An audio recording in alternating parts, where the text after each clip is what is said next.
السلام علیکم ورحمۃ اللہ وبرکاتہ۔ حق کس کو کہتے ہیں؟ شریعت کی طرف سے کسی شخص کو دوسرے پر جو اختیار حاصل ہوتا ہے اسی اختیار کو حق کہا جاتا ہے۔ جیسے والدین کے حقوق، اولاد کے حقوق، شوہر کے حقوق، بیوی کے حقوق۔ تو آج ہم شوہر کے حقوق بیان کرتے ہیں۔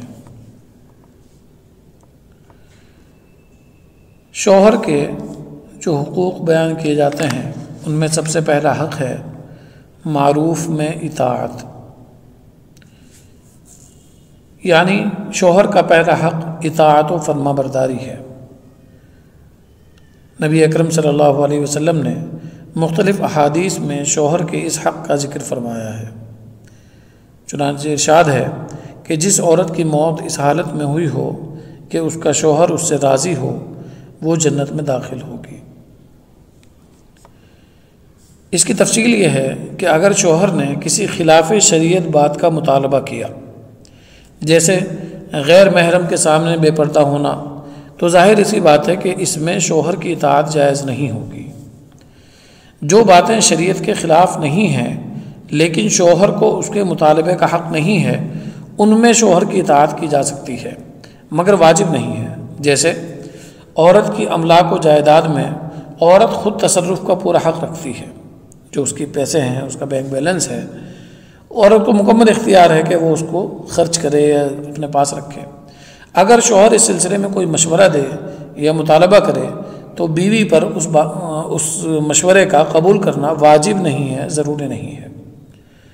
جن باتوں کا شریعت نے حکم دیا ہے جیسے نماز، روزہ وغیرہ، یا جو باتیں شوہر کا عورت پر حق کا درجہ رکھتی ہیں، جیسے شوہر کے طبعی تقاضے کی تکمیل، بشرطے کہ کوئی شرعی یا طبعی معنی موجود نہ ہو، تو ان امور میں شوہر کی اطاعت بیوی پر واجب ہے۔ چنانچہ نبی اکرم صلی اللہ علیہ وسلم نے فرمایا کہ اگر کوئی شخص اپنی بیوی کو بستر پر طلب کرے، وہ آنے سے انکار کر دے اور شوہر غصہ اور ناراضگی کے ساتھ رات بسر کرے تو فرشتے صبح تک اس عورت پر لعنت بھیجتے رہتے ہیں۔ شوہر کا دوسرا حق ہے گھر کی نگرانی اور حفاظت۔ وہ اس طرح کہ بیوی اس کے گھر کی نگرانی اور حفاظت کرے۔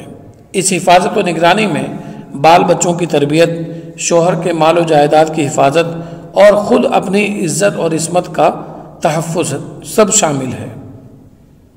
نبی اکرم صلی اللہ علیہ وسلم نے ارشاد فرمایا کہ تم میں سے ہر ایک نگراں ہے اور اپنی زیر نگرانی چیزوں کی بابت جواب دہ ہے، یعنی کل قیامت میں سوال ہوگا کہ جو چیز آپ کی زیر نگرانی تھی آپ نے اس کا تحفظ کیا، آپ نے اس کا حق ادا کیا یا نہیں کیا۔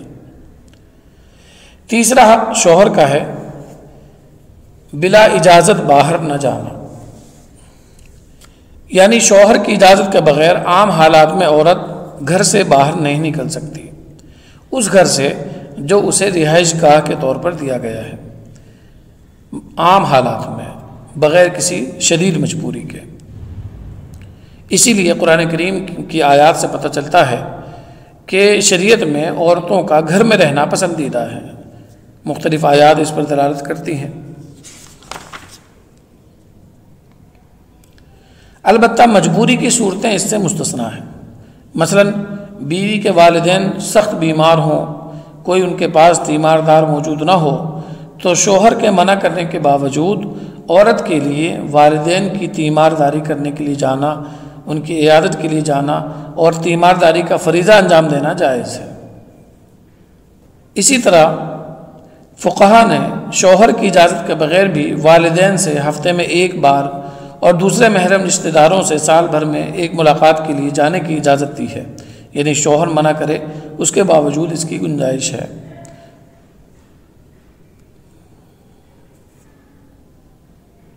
اس کے علاوہ بھی خواتین اپنی ضروریات کے لیے نکل سکتی ہیں، جیسے بیمار پڑ جائیں اور گھر سے باہر نکلے بغیر علاج ممکن نہ ہو تو ڈاکٹر کے پاس، قریبی ہاسپٹل وغیرہ وہ جا سکتی ہیں بغیر اجازت کے بھی۔ چوتھا حق جو شوہر کا ہے وہ ہے تادیب۔ تادیب کا مطلب ہوتا ہے لغوی اعتبار سے ادب سکھلانا، سلیقہ سکھلانا، اصلاح کے لیے۔ شریعت نے شوہر کو بیوی کی اصلاح کے لیے تادیب کا حق دیا ہے، لیکن یاد رہے کہ تادیب یعنی ڈانٹنا، ڈپٹنا یا ہلکی پھلکی سرزنش یہ اصلاح کا آخری مرحلہ ہے۔ اگر شوہر کی بات بیوی نہیں مانتی ہے تو سب سے پہلے شوہر کو حکم ہے کہ وہ بیوی کو سمجھائے، نصیحت کرے۔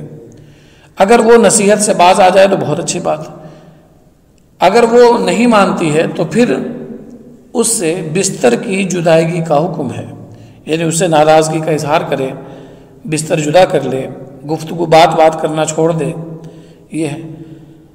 اور اس کے باوجود اگر اصلاح نہ ہو اور سرکشی بیوی کی جانب سے بڑھتی چلی جائے تو پھر ہلکی پھلکی سرزنش جسمانی طور پر کی جا سکتی ہے، لیکن اتنا ذہن میں رہے کہ اس طرح سے بیوی کی پٹائی کرنا کہ اس کے چہرے پر نشان پڑ جائیں یا اس کو سخت تکلیف ہو، یہ ہرگز جائز نہیں ہے۔ اسی لیے بعض حضرات نے صرف مسواک سے ہلکی سی مارنے کی اجازت دی ہے، اور اس میں بھی جسم کے نازک حصوں پر مارنا، یہ اس طرح مارنا کہ جسم پر ورم آ جائے، ہرگز جائز نہیں ہے، حرام ہے۔ اس کے ساتھ ساتھ یہ بھی ذہن میں رہے کہ نبی اکرم صلی اللہ علیہ وسلم نے اگرچہ اصلاح کے لیے سرزنش کی اجازت دی ہے، لیکن یہ بھی ارشاد فرمایا کہ تم میں سے بہتر لوگ وہ ہیں جو بیویوں پر ہاتھ نہ اٹھائیں۔ مجمع الزوائر میں یہ حدیث موجود ہے۔ کن چیزوں پر تادیب کی جائے گی، یعنی کن چیزوں پر ان کو سرزنش کی جا سکتی ہے، تو ایسا نہیں ہے کہ ہر وہ بات جو شوہر کے مزاج کے خلاف ہو اس کے لیے عورت پر ہاتھ اٹھانے کی اجازت ہو، ایسا ہرگز نہیں ہے۔ عام طور پر فقہا نے کچھ وجوہات ذکر کی ہیں، مثال کے طور پر شوہر کے لیے زینت نہ کرے، یعنی شوہر یہ چاہتا ہے کہ بیوی اس کے لیے زیب و زینت کرے، میک اپ کرے، بن سنور کر رہے، لیکن اس کے باوجود وہ گندی سندی رہتی ہے۔ کسی شرعی یا طبعی عذر کے بغیر وہ ہم بستر پر آمادہ نہ ہو، کسی شرعی حق کے بغیر شوہر کی اجازت کے گھر سے نکل جائے، تو ان تین صورتوں میں سرزنش کی اجازت ہے، لیکن حدود کی رعایت کرتے ہوئے۔ اس کے علاوہ بھی فقہا نے لکھا ہے کہ اگر بیوی شوہر سے بدتمیزی کے ساتھ مخاطب کرے، گالی دے یا غیر محرم کے سامنے آ جائے یا بچوں کو بہت زیادہ مار پیٹ کرے تو پھر ایسی صورت میں شوہر بیوی کی سرزنش کر سکتا ہے۔ شوہر کا پانچواں حق ہے طلاق، یعنی یہ بالکل آخری موقع ہے کہ جب میاں اور بیوی کے درمیان، شوہر اور بیوی کے درمیان کسی بھی قسم کا نباہ ہو ہی نہیں پا رہا ہے اور اس تعلق کی وجہ سے دونوں کی زندگی جہنم بن چکی ہے، تو اب آخری علاج ہے کہ یہ دونوں الگ ہو جائیں۔ طلاق کی تفصیلات انشاءاللہ پھر کسی ویڈیو میں بیان کی جائیں گی۔ چھٹا حق شوہر کا وہ وراثت کا ہے کہ اگر اس کی موجودگی میں بیوی کا انتقال ہو جاتا ہے تو اس کا بیوی کا جو بینک بیلنس ہے یا جو اس کا ترکہ ہے اس میں سے شوہر کو حصہ ملتا ہے۔ یہ جو حقوق آپ کے سامنے بیان کیے گئے ہیں یہ فرائض ہیں، اس کے علاوہ کچھ اخلاقی واجبات بھی ہیں بیویوں سے متعلق۔ مثلا کسی عذر شدید کے نہ پائے جانے کی صورت میں اپنے بچوں کو دودھ پلانا اور امور خانہ داری کو انجام دینا۔ کوئی عذر نہیں ہے تو ایسی صورت میں اپنے بچوں کو دودھ پلانا اور گھر کے کام، جھاڑو برتن یا کھانا وانا بنانا، یہ اس کی اخلاقی ذمہ داری ہے۔ البتہ اگر شوہر اتنی گنجائش رکھتا ہے کہ وہ بچوں کے دودھ کے لیے کسی عورت کا انتظام کرے یا کھانا وانا بنانے کے لیے کسی خادمہ کو رکھ لے تو پھر عورت کے اوپر دودھ پلانا، کھانا بنانا یہ قانوناً واجب نہیں ہوگا، اخلاقاً بہرحال یہ چیزیں اہمیت کی حامل ہیں۔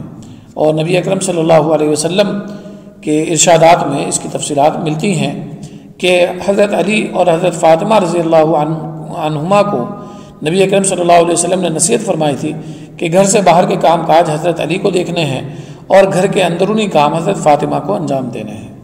یہ حدیث زاد المعاد میں موجود ہے۔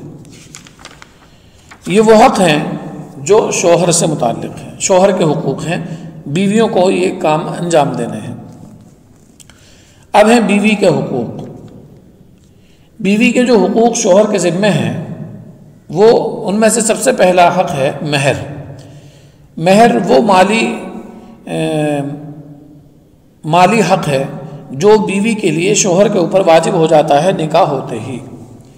مہر کی پھر بہت سی قسمیں ہیں، مہر معجل ہے، مہر مؤجل ہے، مہر مثل ہے، مہر فاطمی ہے، اس کی تفصیل انشاءاللہ پھر کبھی بیان کی جائے گی۔ اتنا ذہن میں رہے کہ مہر کا ادا کرنا شوہر کے اوپر لازم ہے، فرض ہے، ضروری ہے۔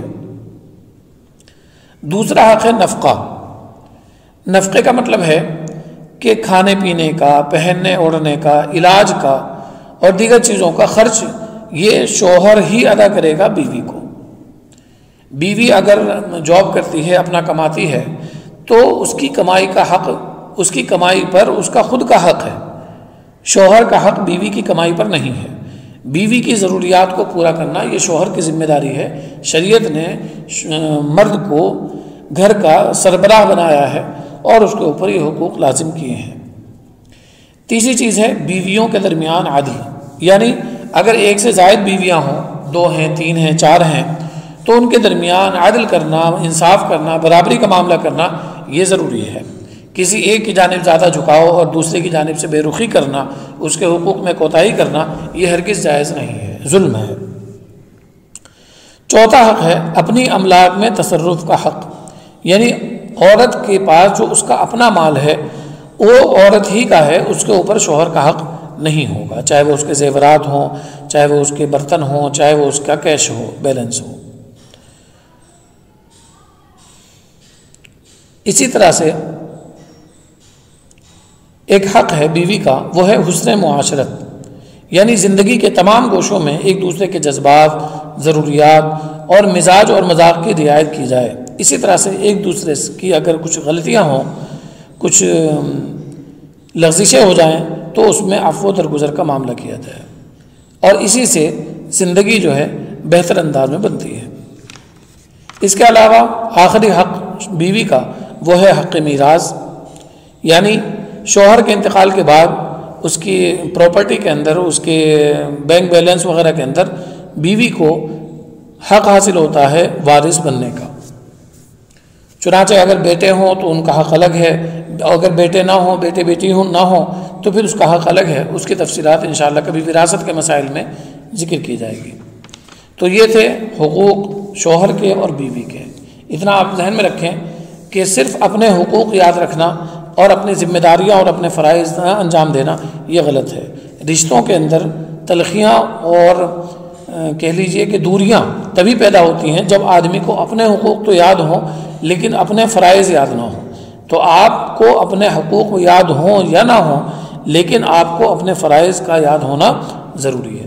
ہم جب اپنے فرائض کو ادا کریں گے تو ہمیں ہمارے حقوق بھی خود بخود ملتے ہیں۔ والسلام علیکم ورحمۃ اللہ وبرکاتہ۔